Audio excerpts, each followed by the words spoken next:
It has been a controversial question, probably since Adam first met Eve.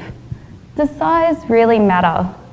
My name's Lucy and my research wants to answer this once and for all, but in an organ that I suspect is different to the one you are currently thinking about. For quite some time, it has been hypothesized that brain size determines intellectual ability. Now, this theory has found support in such species as humans because we all have relatively large brains, and with the exception of a few politicians, we are all pretty darn smart. And recently, the theory has found support in a group of animals that I am truly passionate about: birds. Ravens, for example, have relatively large brains, and this is thought to explain how they are capable of using tools. But things start to become complicated when we look at intelligence in a less anthropomorphic way, such as tool use, in a way that makes sense to the given species, such as the ability to remember migratory paths or to cooperate. The lovable, yet psychotic, creature seen on the left is called the noisy miner, and it provides a perfect way to test this because a recent study found them to have small brains, and thus, according to the theory, they should be, well, bird-brained. Yet we know this cannot be the case because they're one of Australia's most successful avian species.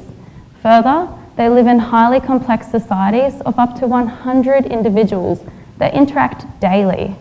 These interactions are often cooperative and include activities such as helping to raise young and, unfortunately, mobbing pretty much anything.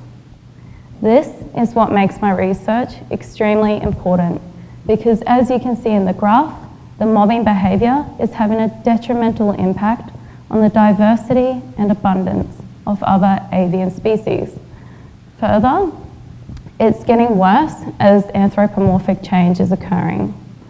But not all is lost, because in understanding what the heck it is that makes noisies more adaptive than Australia's prime ministers, we can implement a better management strategy.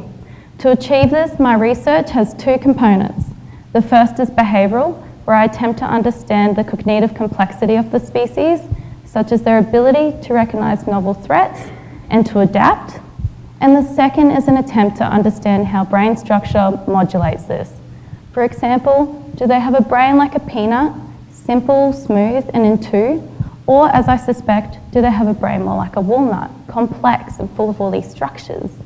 It is these two components that I anticipate will show that size doesn't matter, it's how you use it. Thank you.